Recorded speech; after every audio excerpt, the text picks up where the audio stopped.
Assalomu alaykum, sevimli azizlar. Qanday ahvolinglar? Yaxshimi? Obdan turatamizlar. Bugun o'qiyotgan Qiyadagi ovchining Ahuzari nomli kitobimizni o'qishni davomlashtiramiz. Bu kitob qirg'iz yozuvchisi Chingiz Aytmatov bilan qozoq shoiri Muxtor Shahonovning suhbatlari asosida yozilgan kitob. Biz o'qib kitobning ikkinchi bobi, ya'ni Nurliq yulduzlar degan bobga keldik. Buning asosligi qirg'iz va qozoq shundaqla shu chog'dagi Sovet ittifoqi mezgilidagi ba'zi shu ikki millatga yaqindan ta'sir ko'rsatgan rus yozuvchilari yoki olimlari degandeklarning hayoti haqida so'zlab o'tadi. Oldingi qitimda biz Suymanqul degan shu bir kino artistgan, xalq artisti shu chog'dagi shu yoqninki böbrek kasalligiga giribdor bo'lganligi va shu davolash ilib borganligi, buningki davolashiga Chingiz Aytmatovning yordam qilganligi degandek shu vaqtdagi paranglarni o'qib kelgandik. Hozir davomini davomlashtiramiz. Әмді мау вақайғы назар ағдырсақ, Suymanqulning mard odamligini yaxshi bilasiz. Yuqorida aytilgan qon tozlaydigan asbobmi burun Sovet ittifoqida yasalmagan ekan. Suymanqul bilan birga sizning Jamila nomli asaringizga asosan ilingan filmda bosh rol olgan Nataliya Aronbasarovning Amerika turishliq burunqi er, ataqliq rejissor Andron Konchalovskiy yiliq asbobdan 3 ni o'z puliga setib olib, G'o'ja yosh degan filmni Hollywoodga kino bayramiga ilib borgan To'lamish O'kayevdan avatib berdi. Suymanqul bu asboblarni qanday qildi deng? Ularning birini Belarusov boshqargan doktorxonaga, ya'ni uzoqdan buyon tam tuz tetishib Xudodan shafqat kutib yotganlarga berdi. Ikkinchisini o'zi bilan bir bo'limdagi Grozin yigitga berdi. O'ziga ilib qolgani bo'lsa, biroz vaqtla kirakdan chiqadi.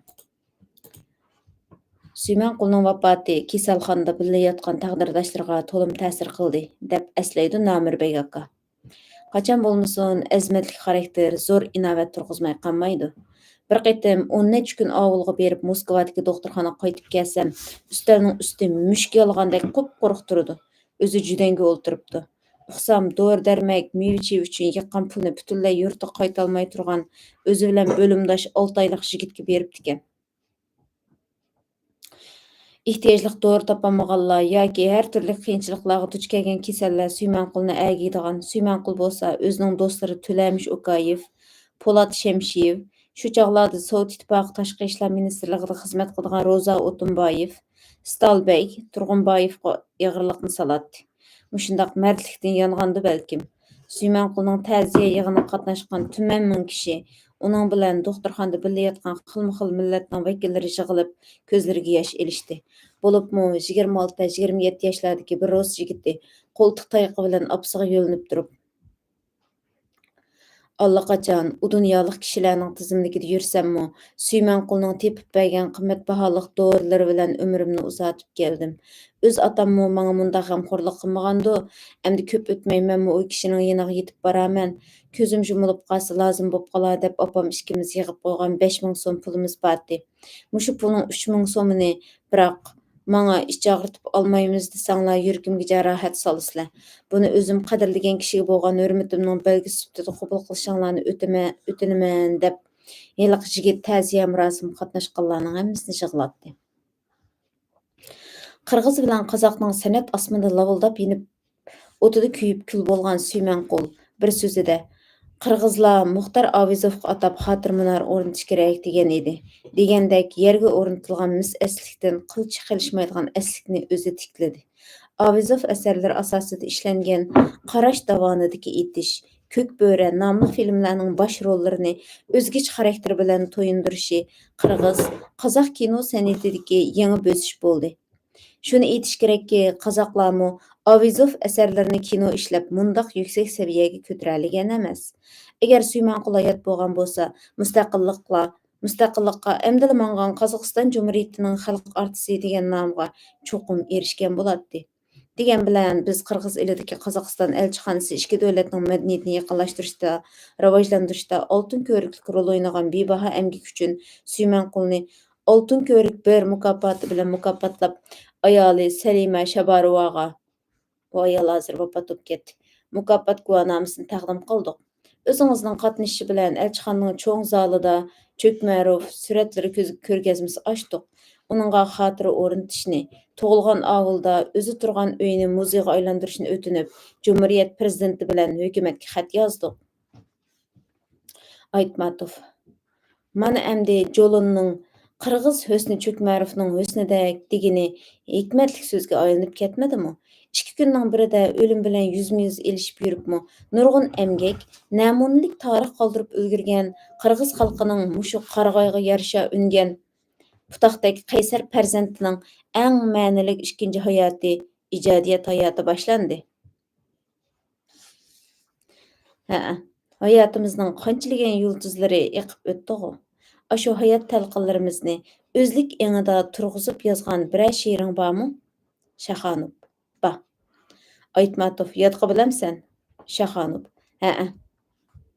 Aytmatov: O'qig'ina. Meyada Shaxonovning she'ri bor ekan. Bu she'rlar deganimdek bek yoki men yaxshi o'qiyamayaptimda menqa. Mana bek she'riy saviyada tarjima qilinmabdi ekan, shundan o'zim o'qiyib beray. Kelavatidi, ketavatidi talantlar. Qara bulutdek qayg'u bosdi bo'limni. Odamzodning jasur ulug' o'g'loni Lev Tolstoy yotgan edi o'lgili. Ayoli kelib qo'lini suyib yig'ladi. Men bilolmay mijozimning paylini. Sening bilan o'tdi yerim asrim. Men kepsizni kechirgin gunoyim ko'p. Meni kechir ey ko'z nurim. O'tgan kunni eslab yiroq-yiroqdan. Go'yo unsiz pichirladi danishman. Qo'y kampirim, yeshingni surt bo'ldi bas. Yig'lab hech kim keltirolmas o'tganni. Qochdim sendan. Sen bilan uy tutqucha ortiq ko'rdim jahon kezib ketganni.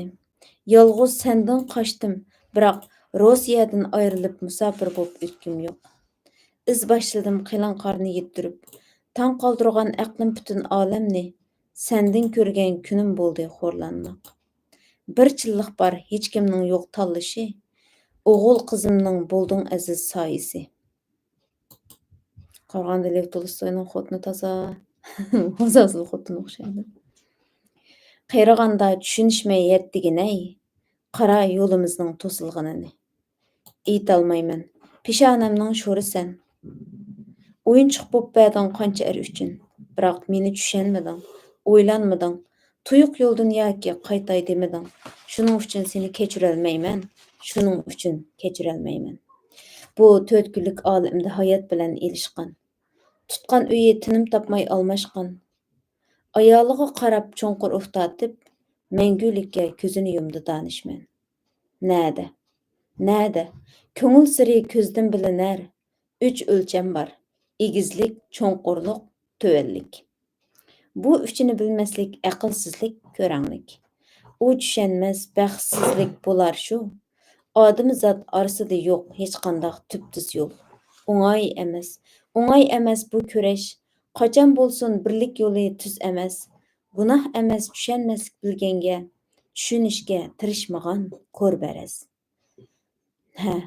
Qanchilab buloqlar el bilmagach quridi. Yana bu el sanoqsiz postallarni quritdi. Qanchilab o'g'lonlarni o'ltirdi. Tushunmaslik bu hayotga eng cho'ng ziyon keltirdi. Brunoni o'tqa tashlagan, Galileyni sotqa tortgan, biri bu dam orqan ilib qo'liga, yilon bo'ldi Ulug'bekning yo'liga. Tushunmaslik kelimi, insonlarning sho'rig'i. Tushunmaslik to'xtatdimi parvozni. Bundan oshgan xor zabulliq bormi?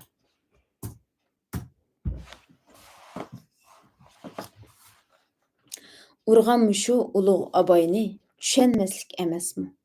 Talantiga zo'qlandirgan talayni, yozgan chog'da Avizov shu aboyni, bu tuvandin chiqolmaydi cho'qiga, deb g'o'dirab qarshilashgan, o'y qiyosga qarshi qo'pqan, yanala shu tushunmaslik edi-ku.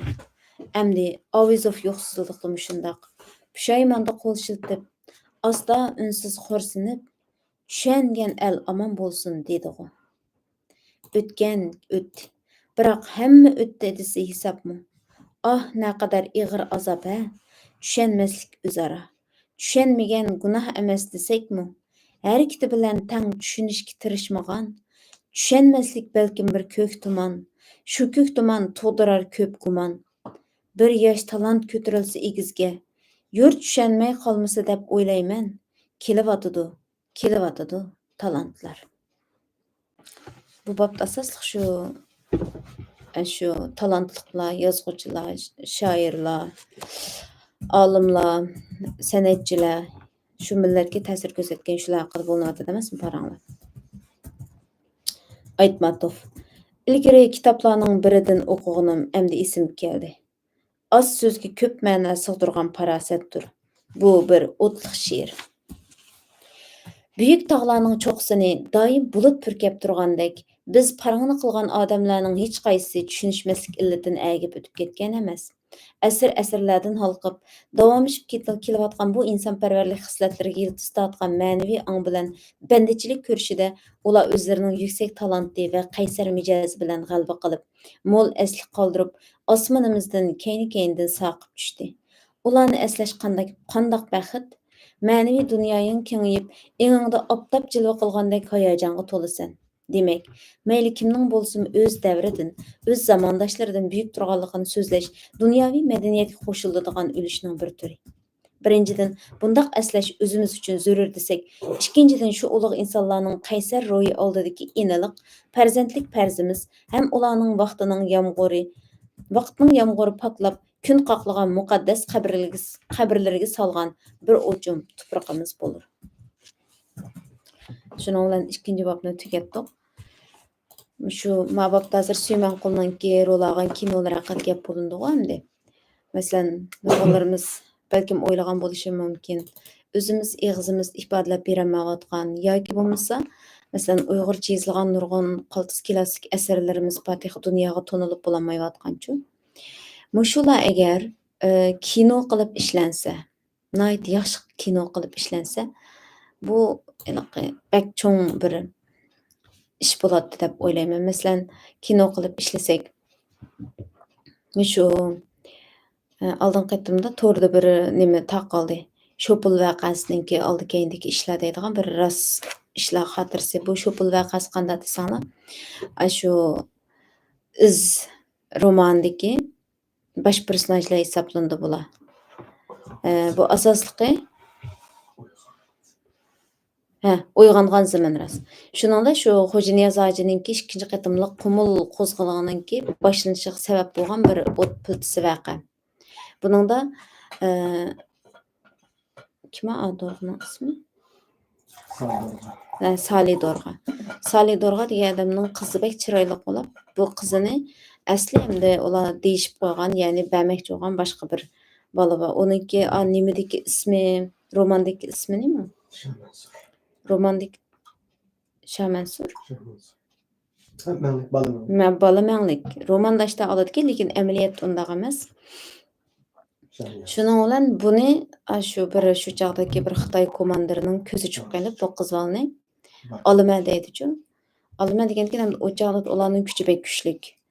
Yoq desa shu keliblam zo'lab oladi-da.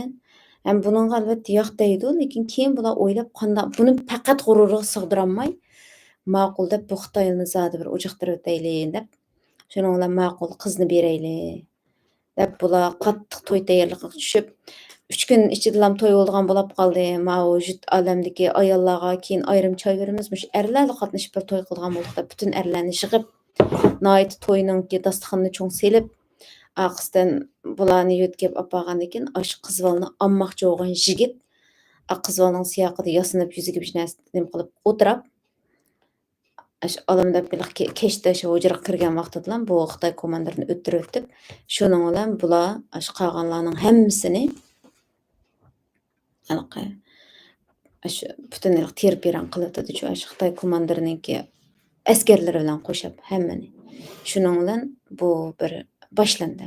Masalan, bu nihoyat go'zal bir muhabbat hikoyasi bo'ldi. Va ular keyin to'y qilib ta birsi 1980-yil, birsi 1981-yil tugab ketadi ekan shu bosh personaj Arayal ishkelanchu.